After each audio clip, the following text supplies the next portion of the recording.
కావాల్సింది. నీ ఆస్తి, అంతస్తు, పరువు, ప్రతిష్ట అంటూ వాడిని నెత్తిని పెట్టుకుని పెంచావు. హద్దు అదుపు లేకుండా పెంచావు. నీకు నాకు చివరికి కడుపు కోత మిగిల్చి వెళ్ళిపోయాడు. నీ ఆస్తితో నువ్వే ఊరేగు.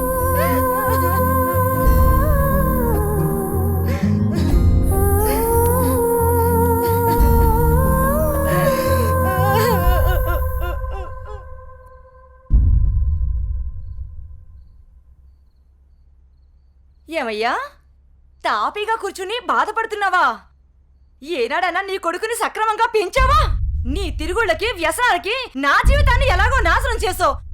నిన్ను చూసి వాడు కూడా చెడిపోయాడు. కడకి వాడే లేకుండా పోయాడు.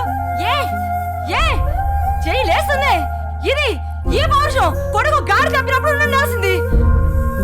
నా మీదే చెయ్యి లేస్తుంది. కాంతం ఎవరి దగ్గర లొంగేది లేదు. అందరి ముందు నన్ను గయ్యాళి చేసావు కదయ్యా. గయ్యాళి కాక ఇంకేంటి? ఈ దెబ్బ ముందే పడుంటే ఇవాళ ఈ పరిస్థితి వచ్చుండేదే కాదు. చిచి, నీకెంత చెప్పినా దండకే. నేను కూడా ఈ క్షణం నుంచి ఇల్లు వదిలేసి వెళ్ళిపోతున్నాను. నువ్వే ఊరేగు. ఏమండి, నన్ను క్షమించండి. మీరు కూడా వదిలేసి వెళ్ళిపోతే నేను ఇంకెవరి కోసం బ్రతకాలండి? నేను క్షమించేదే లేదే. ఇవాళ వచ్చిందే బుద్ధి నీకు. ఆనాడే నీ కొడుకు నువ్వు నా మాట ఉంటే ఈ రోజు ఇలా జరుగుండేదే కాదు. మీరు కూడా అలా అంటే నేను ఎవరికి చెప్పుకోవాలండి?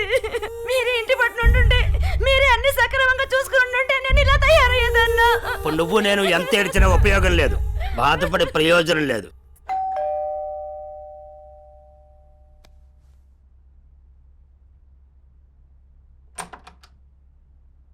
లోపలికి రానయ్యా.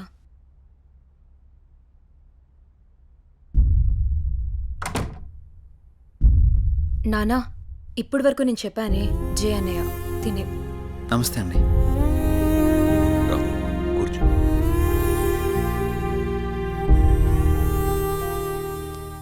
సారీ సార్, నా వల్లనే గణేష్. జై, ఈ విషయంలో నీ తప్పేం లేదు. జరిగిందంతా భార్గవి చెప్పింది. లేదు సార్, ఆ రోజు నా నిర్లక్ష్యమే ఈరోజు ఇంతమంది బాధకు కారణమైంది. విధిరాతను ఎవ్వరూ తప్పించలేరు. అయినా నువ్వున్నావుగా జై.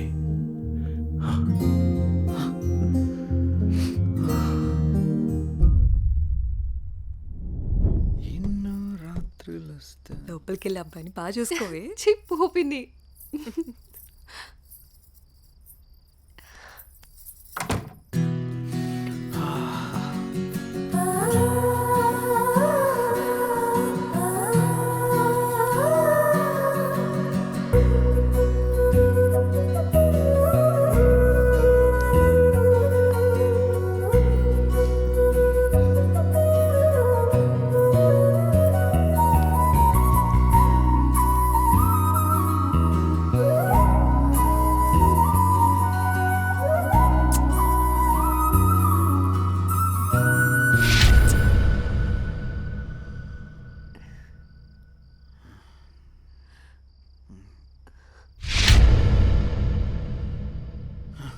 తప్పు చేస్తున్నావు జై. ఇవన్నీ చెల్లెలు పెళ్లి తర్వాతే.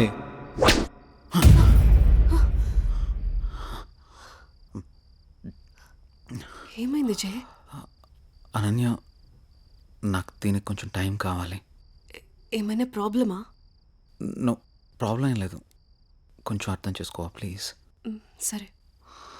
ఓహ్